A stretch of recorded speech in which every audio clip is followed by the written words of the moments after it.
Hi, good morning everybody, and welcome to today's webinar, Opportunities and Challenges for Women in Social Entrepreneurship. My name is Erica Locke. I am the Senior Associate of Fellow Programs here at Echoing Green, and I am joined today by my colleagues Nate and Didier. Today's webinar will go over about 15 minutes of overview about the fellowship itself, a few application tips, including the criteria for evaluation, which you should definitely pay attention to. And then we'll launch into the balance of the time with question and answer session with our fellow who's joining us here today, Sarah Heminger from Incentive Mentoring Project, the 2009 Echoing Green Fellow. So just a little technical overview. On the side of your window, you should see an Ask a Question feature. You can definitely type in any questions you want to have answered over the course of the webinar there. Anything specific, we will answer you directly through that question box. And anything that's general and applicable to the entire group, we'll try to answer live on this broadcast. So if you can, definitely ask questions there. Otherwise, if you don't have anything right now, you can always ask questions via email. I think all of you received an email from me reminding you of this webinar. Otherwise, we have my colleague Rebecca. Her email address will be at the end of this presentation, and you can email her any questions about the application as well. So this webinar will be recorded, and we will share a link to download the slides as well as the webinar recording when it is up on our website within the next week or so. So I guess we'll get started. Again, joining me here today are my colleagues Nate, who's a Senior Associate of Fellow Programs as well. He manages the 2011 class of Fellows. And my colleague Didier, who is also a Senior Associate of Alumni Programs, and he manages over our 500 alumni in our pool. Hi, everyone. Thanks, Nate. So this first slide is just showing, if it comes up, there we go. It just shows a few of our fellows and alumni. Again, we have over 500. I just wanted to highlight a few rockin' women who are in the group. The top left corner, you have Ezra El-Shafei from Mideast Youth, and her organization connects youth from the Middle East and North Africa online to promote human rights, religious freedom, tolerance, and free speech. And what she's doing is providing the only creative space for youth to freely express themselves and exchange information, experiences, views, and opinions, visibly involving various minorities who've been persecuted, censored, and violently discriminated against for decades. Ezra in particular is a huge risk taker. She's incredibly creative, and she sees the possibility for a different reality. And I'll just skip over to the bottom right corner.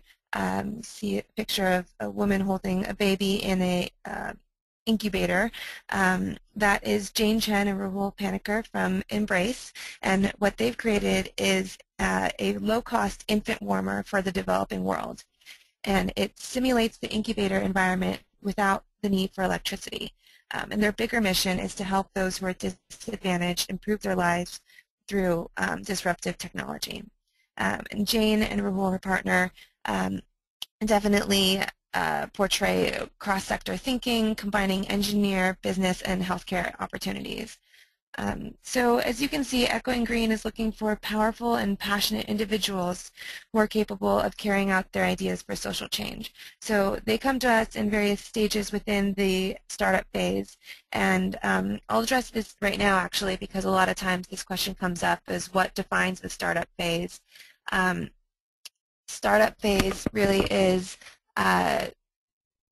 just any time between the, where you think you just have an idea to actually launching your program, maybe doing a pilot or doing a first run on your program on the ground. So we say 2 years on the website, but it really is anything if you've been working on it part-time for a couple years and now you're just transitioning to it full-time, the 2 years is more of a guideline than it is a hard and fast rule. So if you consider yourself a startup and you believe that you could use the resources and support that a startup would need to use during this fellowship, then you are eligible to apply for the fellowship.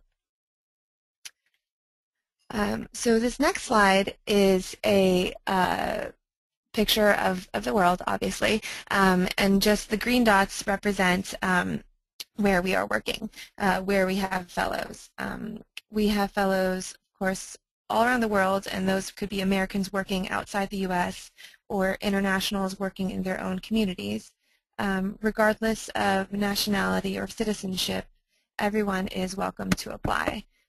Basically, the only stipulation is that if you will be working in the U.S., you must have work authorization to do so. What's important to note here is that we're open to individuals who are working at a global and a smaller local scale. So you can do your work at a localized level, and if you have a bold plan to drive change in just one community, it can be just as compelling as a person who's doing it with a global reach. So basically, it's more about the innovation and the individual than it is what exactly you're doing and how you're doing it. So that said, we do want to see people making change in all parts of the world. So our goal is to cover this map with more green dots, and that's where you come in. So I'm going to pass it over to Nate, who's going to talk about the fellowship. Thanks, Erica. So I'll talk a little bit about first the fellowship experience itself, and then after that touch a little bit on the evaluation criteria that we use when we're looking at applications to give you an idea of how to put your best foot forward. So the fellowship itself is a 2-year experience that has a number of benefits that come along with it. The first is an unrestricted social investment of $80,000 for individual applicants and $90,000 for partnerships of no more than 2 people. And there's a couple of requirements for applicants. One is that all applicants must be founders of their organizations, and they must also be the primary decision makers of the organization. It's important to note that some applicants don't actually have a incorporated organization set up at the time that they're applying, and that's definitely okay. You can apply anywhere from just being at the idea stage to all the way up to 2 years after having launched. Additionally, all applicants must commit to work full-time at their organization for the duration of the fellowships. So again, you might not be working full-time on your project while applying, but during the 2 years that you're a fellow, you need to be working a minimum of 35 hours a week on that project. And this money can be spent on anything that your organization needs, whether that's programming expenses, salaries, whatever it is that's necessary. But we do ask that fellows submit budgets throughout the program so that we know how the money is being spent. And you'll see when you look at the application questions for Phase 1, which is posted on our website, that we ask some budget questions in this first round of applications, but you don't need to have a fully fleshed out budget. We just want to know that you've thought about some of the basics of what kind of money you'll need in the next year or two and where your budget might be down the road 5 years from now, that sort of thing. But we don't ask for a fully detailed budget in the first phase of the application. We'll ask for a little bit more detail in later phases. So another one of the benefits of the fellowship is health insurance reimbursement. We reimburse up to $4,000 a year for all of our fellows because we think it's important for fellows to stay healthy so that they can carry out their intended work.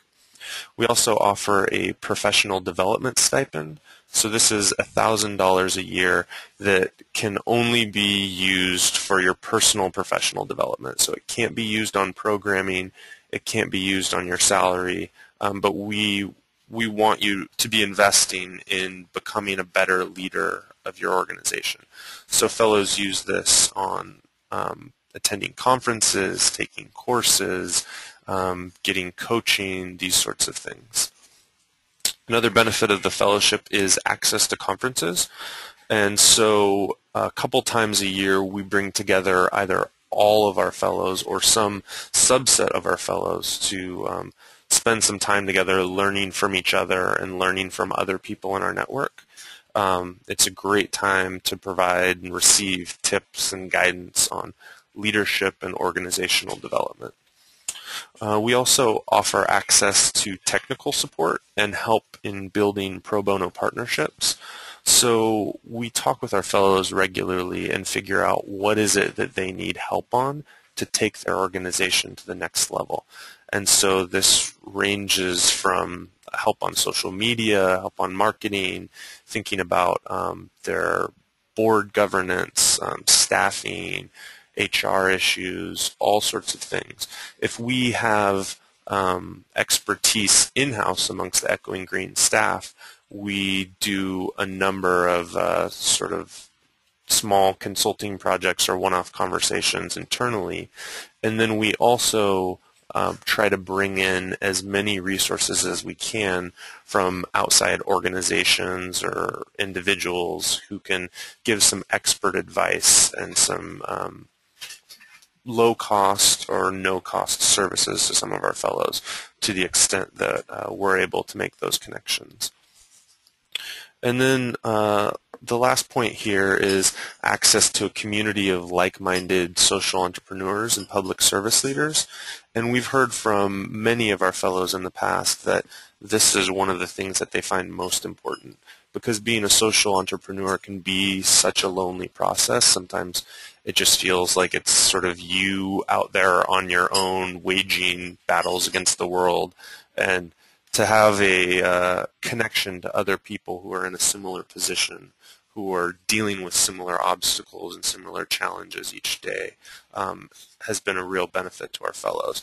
And so the conferences that we do are one time to get everybody together and sort of share ideas, share what we're going through, support each other. But we also try to encourage fellows to connect outside of the conferences to current fellows as well as past fellows, whether that's regular phone calls, meeting in person.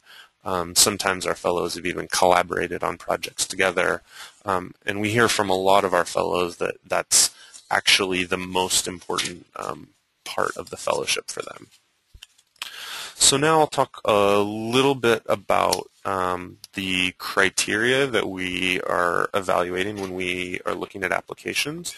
And we can kind of break this into two sections. One is what we're looking for in an individual, and we definitely are looking at each application as an individual, and then also what we're looking for from an organizational standpoint. So we'll start on the individual side of things. So successful applicants aren't just those that are presenting an innovative way of addressing social issues, but we also want to understand why they as individuals can take this idea and implement it successfully.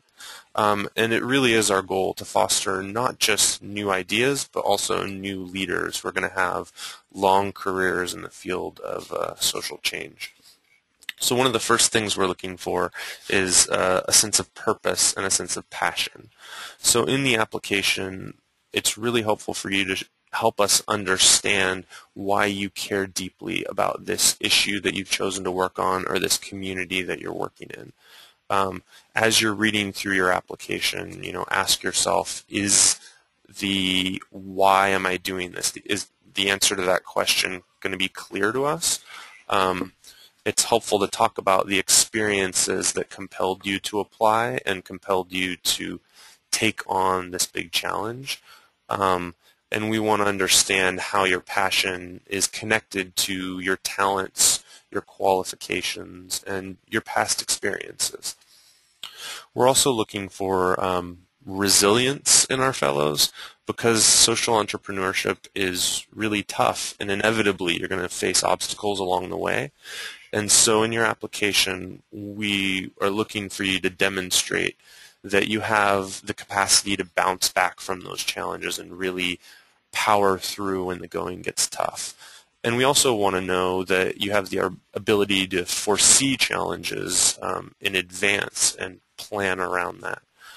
So resilience is definitely a important factor in evaluating the applications. We're also looking for strong leaders, as you might imagine. We want people who we can see really shaping the social impact sector and inspiring others to action. So as you're starting up an organization, you're going to be the CEO of something big and important, and we want you to show us that you can lead this organization to its goals effectively. So to help us understand your leadership qualifications, you can highlight any unique skills that you have that relate to your ability to lead an organization, any experiences that you've had in the past, any achievements in the field that you're going to be working in are definitely helpful to know about as well as experience in the geographic region that you're working in or with the population that you'll be working with. Anything that you can point to in the past that where you've had success in leading something, whether it's on an incredibly small scale or something bigger. We're just looking for those leadership qualifications. And then lastly, the ability to attract resources. And we've found that some of our most successful fellows are the fellows who can really get people to care about an issue just as much as they care about it and enlist other people to the cause. And so that means they might be good at attracting money, they might be good at attracting people to volunteer or to work for them, getting just as many resources as they can. We want you to be able to make others care the way that you care about this. So overall, we want to just know what is it about the work that excites you and what keeps you motivated every day, and show us how you're sort of constantly learning, reinventing, exploring new approaches, that sort of thing, and help us be confident in your ability to make lasting change.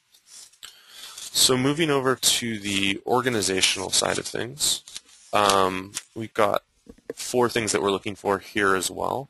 The first is innovation. We really want to be supporting approaches that are moving away from the status quo, something that is new or different and hasn't been tried before, at least in the particular setting that you're working in. We're also looking for importance, so issues that really matter in the world, that are going to have a deep impact on people's lives and the communities that you're working in. And this sort of ties to the next point, which is the potential for big, bold impact. And so in your application, we want to know how this project can directly impact lives. And even beyond that, is there the potential for it to, maybe far down the road or maybe sooner to change systems or really have a large-scale impact?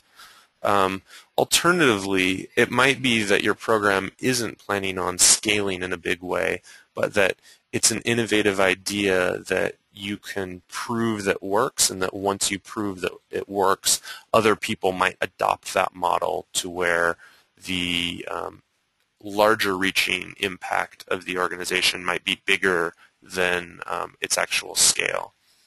And then lastly, we're looking for good business models. And so this doesn't mean that you need to have figured out everything about your organization, and you don't have to have gone to business school and be able to write it out in perfect MBA language. We just want to know that you've been thoughtful about your plan for this organization. And so we want to know that you've given a little bit of thought to what your budget might be and what sort of money you might need in the first few years, as well as what sort of staff might you need to make this project happen, and what sort of timeline would you be rolling this project out on, those sorts of things. And like I said, they don't need to be fully fleshed out, but some sort of thoughtfulness about them is definitely something that we're looking for. So I'll kick it back to Erica to talk a little bit about the timeline for the application. Great, thanks, Nate. So as you can see on this slide, the application timeline starts next Monday, actually. The questions have been online for a few weeks, so hopefully you were able to take a look at the questions and maybe start even answering some of them. But the application website opens officially on Monday.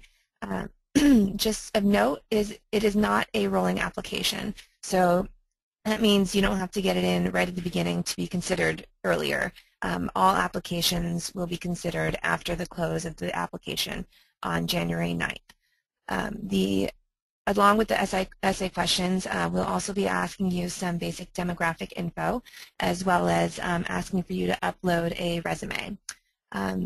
The numbers at the bottom, it's kind of an estimation.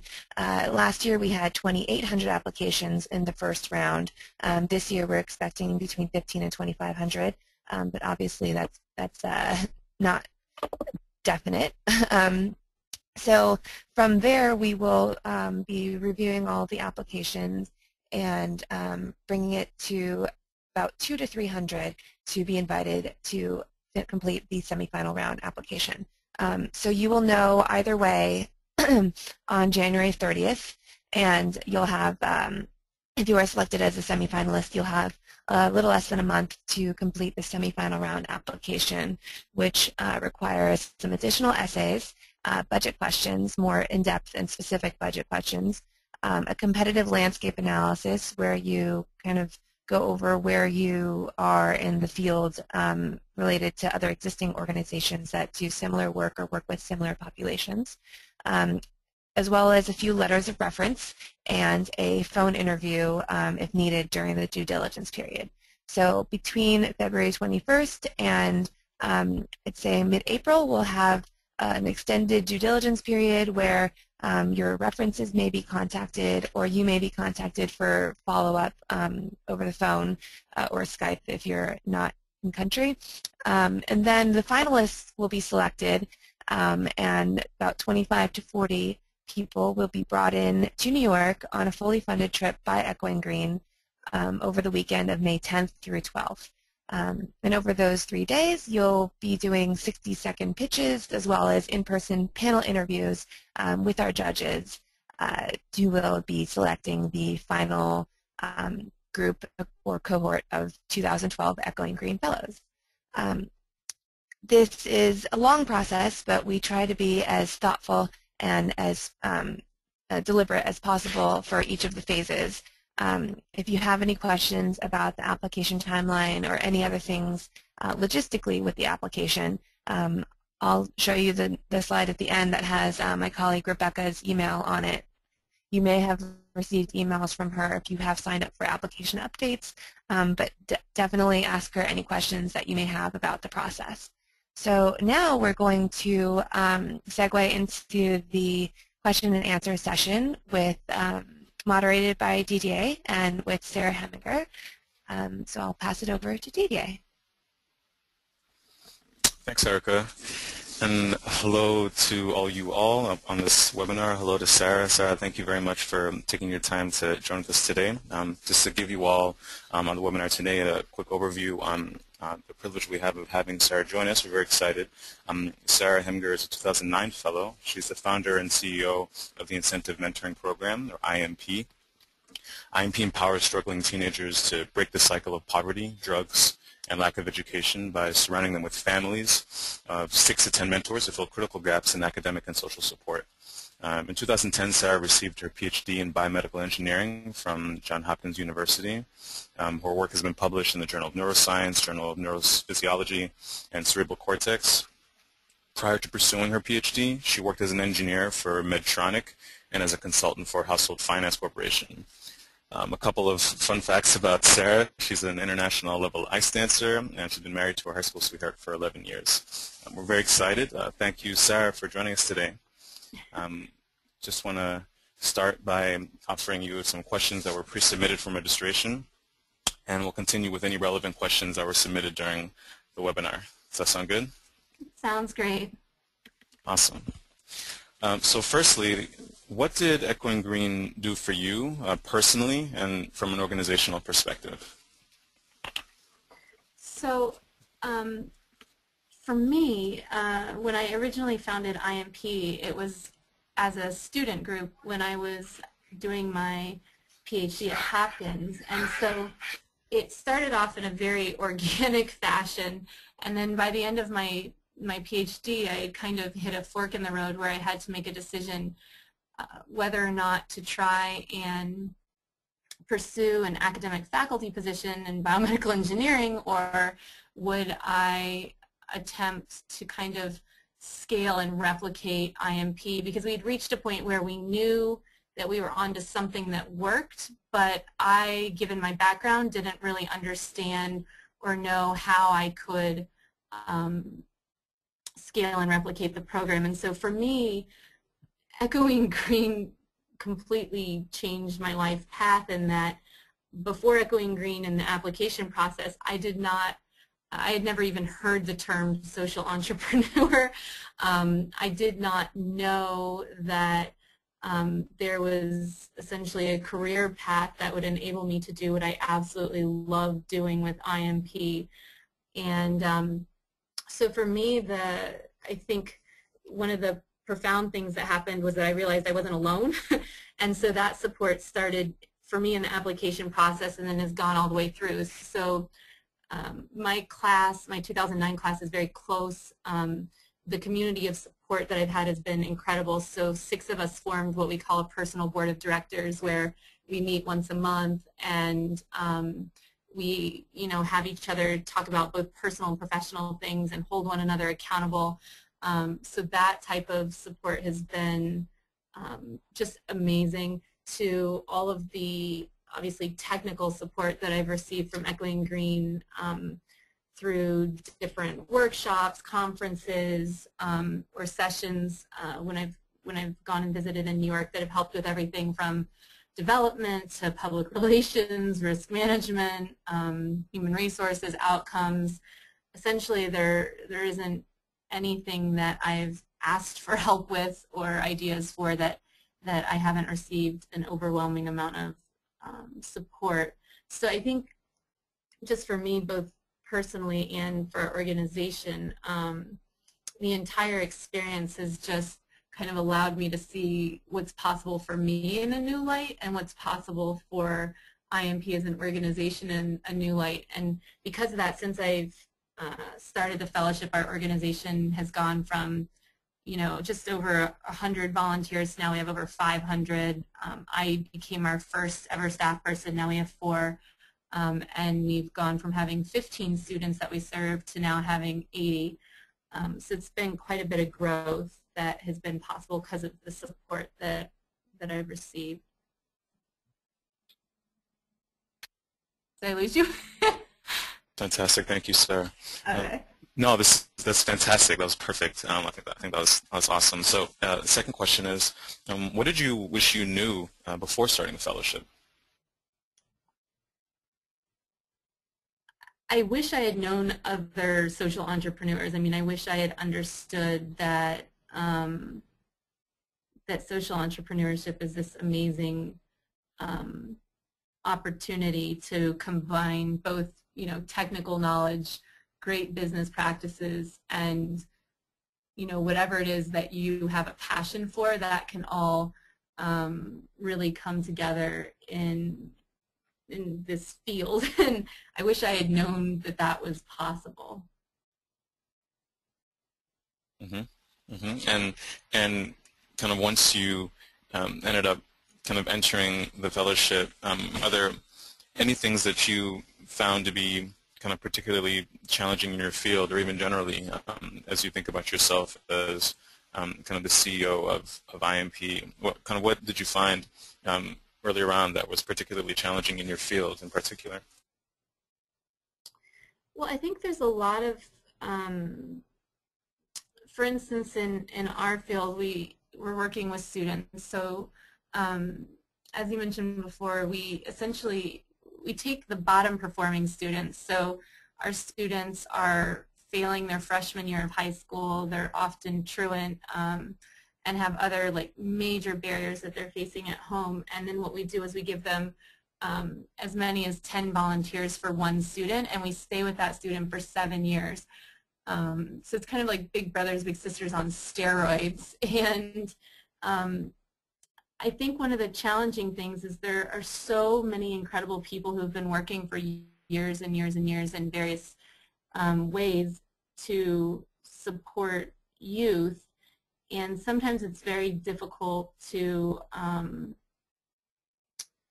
it can be challenging to get people to want to embrace, you know, your attempt to shift a paradigm of how to do things. So, for instance, we consider ourselves not a school-based program, but a home-based program, and just, you know, bringing understanding that you can, there's many interventions that need to happen in the schools, but you can have the perfect school building and the perfect teachers and the perfect principal, but if the student is living in abject poverty and has nothing to eat, they're still possibly not going to come to school. So, you know, just I think one of the biggest challenges for a lot of the fellows has just been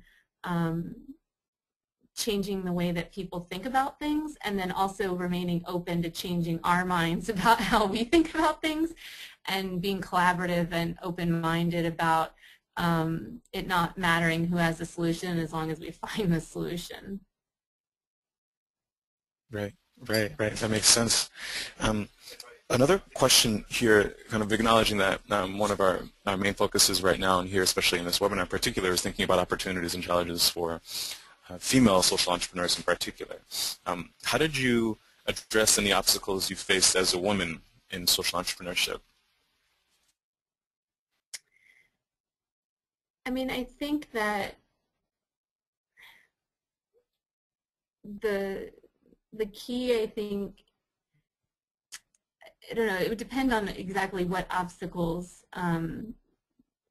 you mean per se, but I think any obstacles that would arrive from being a woman as a social entrepreneur can be addressed in the same way that I address challenges being a woman in engineering, which is through strong personal relationships. So I think it's, you know, if you have strong relationships with partners and collaborators and individuals in the community that really believe not just in your program, but believe in you and trust you and understand that you're why you're there and why you're doing the work you're doing, and having a transparency about who you are. I think what that does is it allows people to have, you know, sometimes we think we're there to have empathy for those that we're serving, and really we need people to have empathy for us. And so, right. you know, when you can just be really real about things, then I think any barriers that you encounter can very quickly be removed. Yeah, no, that's great, and I think that definitely resonates with Echoing Green's philosophy, as you know, considering our perspective on kind of placing emphasis on the capacity of leaders as individuals. In addition to kind of this personal relationship piece as being key, what are kind of any other opportunities or resources that you found when you were starting up your enterprise that were helpful for you? Yeah, so I think finding resources is a little bit our thing. We talk a lot in IMP. One of our core competencies is how to rethink wealth. So instead of thinking of wealth as necessarily monetary wealth, or you know, I think there's sometimes an inclination when you're starting something to list all of the resources that you think you need, and a lot of times that includes financial needs, which of course those are real. But I think a strategy that has been really effective for us as we've grown is, instead of listing what we need, looking at what we already have. So when I started, it was just my husband and myself, and I found myself all of us, you know, with 15 students. I had no idea what I was doing, and I very quickly needed to find a solution. So instead of trying to hire people or raise money, what I did was I just, at the time I was in medical school taking an anatomy course, and I was sharing a cadaver with 3 other people, and I just thought, well, I'll ask them to come help me, because that was the resource that I had. The resource that I had was the classmates that were, sharing a cadaver. And I think that it's really important to be very scrappy at all stages, but especially at the beginning, about knowing what you have and utilizing that to the best of your ability, and then going and seeking other resources. Because what we found is when you're really scrappy with what you have, resources seem to find you.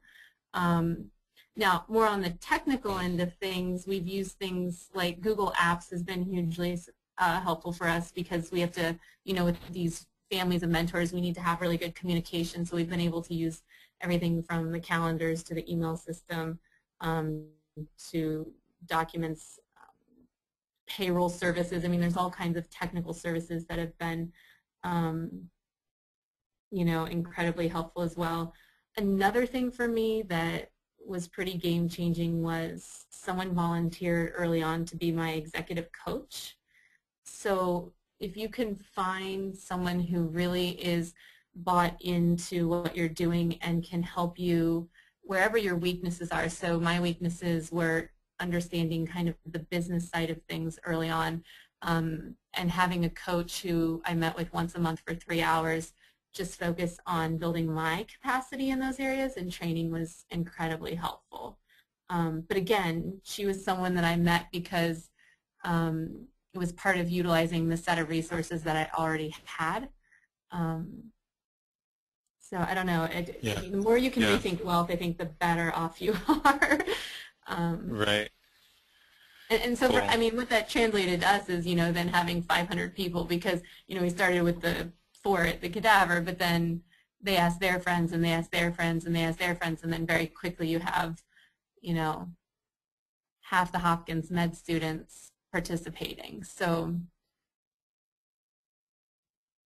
thinking of that wealth in personal relationships. That's awesome. I think, yeah. Helpful. Awesome. That's fantastic. Thank you. That actually addresses another question that we were thinking about, getting some specific examples of folks that you spoke to and what you learned and how they helped you. So I think that's great that you're giving some of those examples to make it real for folks on how those types of personal relationships can be identified and kind of leveraged. Another separate question that actually is especially relevant for your organization. We know that your organization is based on mentoring, so obviously you believe in it, and we think particularly for women, mentoring can be especially powerful. When you were starting out, did you have a mentor? I know you mentioned that you had a coach, but did you, were they mentors as well, or did you have a separate person that was a mentor, and how did you go about the process to maintain such a relationship? I've actually had, I think mentorship is something that everyone needs and should have throughout all of life. I think it's just, and for me it hasn't taken the shape of a formal relationship, so it wasn't that I had any particular individual as my quote mentor, but there have been key individuals along the way that have been very encouraging. So a lot of what we do with our students is we're just reflecting back to our students what is we know to be amazing about them, but sometimes they just can't see it. And just like sometimes they can't see it, sometimes we can't see it. And so to have people around you, whether it's a mentor or a friend, who can, one, reflect back to you the positive things that you're doing and the things that are really your strengths and that give you that little boost that you need, but also reflect back to you the negatives. So someone who can be very honest with you about when you're doing something that isn't productive, I think those are equally important.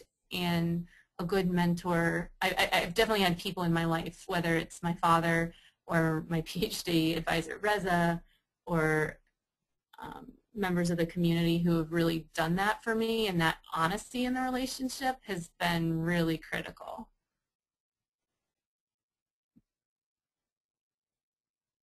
Awesome. Great. Thank you for that, Sarah.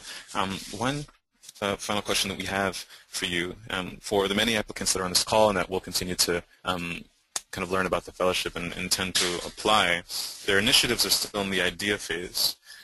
How can they best, kind of in your mind, how can they best demonstrate their potential to lead their organization and carry out its mission? So I think it's depending on what stage their organization is at. I think outcomes is a very important thing. And even if you don't have outcomes yet, I think it's important to have really thought through what is success for your organization. So you've got to be able to define, like, if you address the root cause that you're trying to address, what are going to be the indicators of that? And I think it's really important to think about that early on and also be very cognizant of how you plan to measure it. Now, I think the challenge becomes that sometimes success is difficult to measure, and knowing what the indicators are of success are sometimes vague. So I'll give you an example for us. What we really want to see in our students is, we want them to develop into and mature into self-motivated, resourceful, resilient leaders. But measuring how self-motivated someone is very difficult when you're in the process of trying to do it. Like, measuring self-motivation is, in a very highly quantitative way, is not easy to do. So one thing that can be done very early on that I think is helpful is to know if there are more quantitative surrogate measures that you can use to have as indicators of success. So for example, for us, that's our graduation rate. So it's been very helpful for us to be able to say, we have 100% of our students have been retained to our program. We've never lost a kid, and 100% of those have received their high school diploma or GED. So while we don't consider necessarily a high school diploma the end game, it's certainly a surrogate measure of how self-motivated someone is. And having a very quantitative surrogate measure of the more qualitative progress has been, I think, really helpful in everything from communications development to motivating the students themselves. It's very helpful to be able to say, when a kid's just joined IMP, you're in IMP, you will graduate high school. Everyone graduates high school. So, but if you don't know how you're going to define success, I think it's going to be very challenging, not just to be convincing that you can lead and carry it out, but it's going to actually be very difficult to do. Perfect. That's perfect, Sarah. Thank you for that.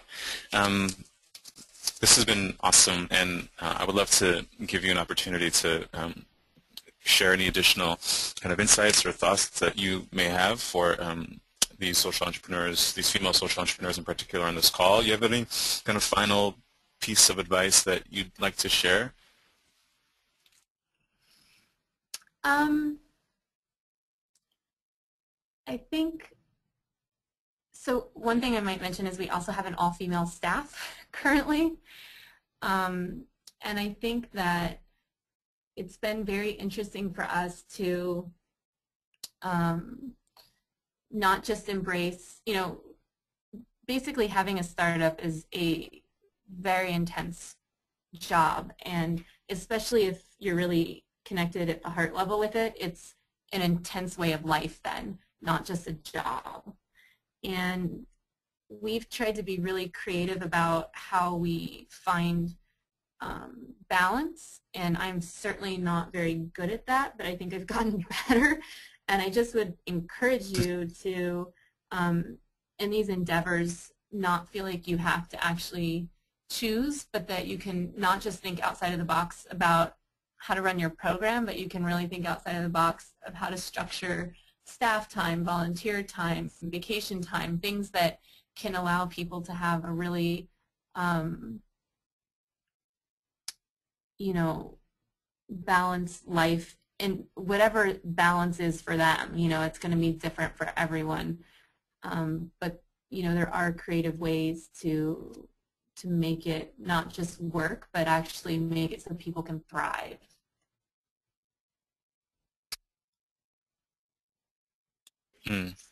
Awesome. Thank you for that, Sarah. This has been fantastic, and we really, really appreciate you taking the time to share some of these insights and ideas that you have for us and for all of these awesome potential applicants and fellows on the call today. So thank you again for your time. Really appreciate it, Sarah. And with that, would love to kick it back to Erica and Nate. I believe that you all have been submitting some questions throughout the duration of this webinar, and so Erica and Nate will be addressing some of those.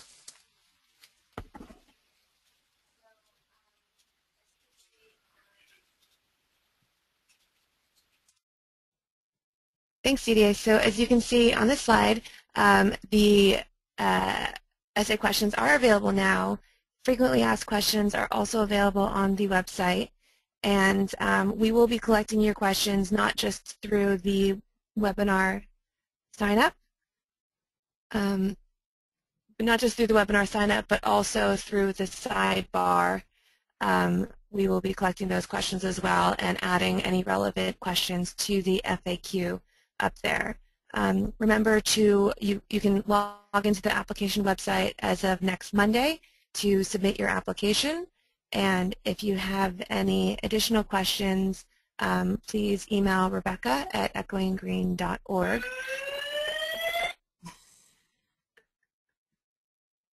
Sorry about that. We're having some alarm testing in our office.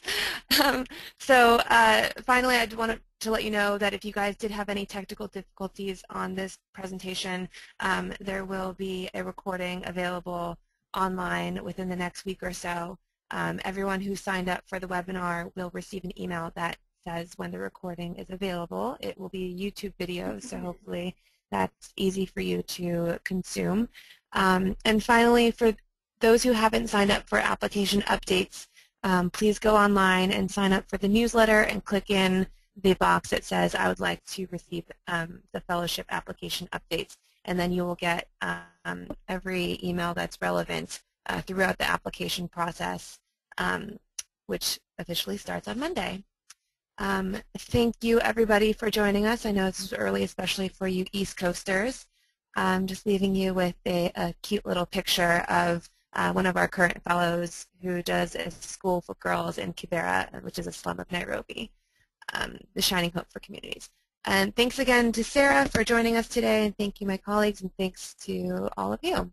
If you have any questions, again, please find us over email, and have a great day.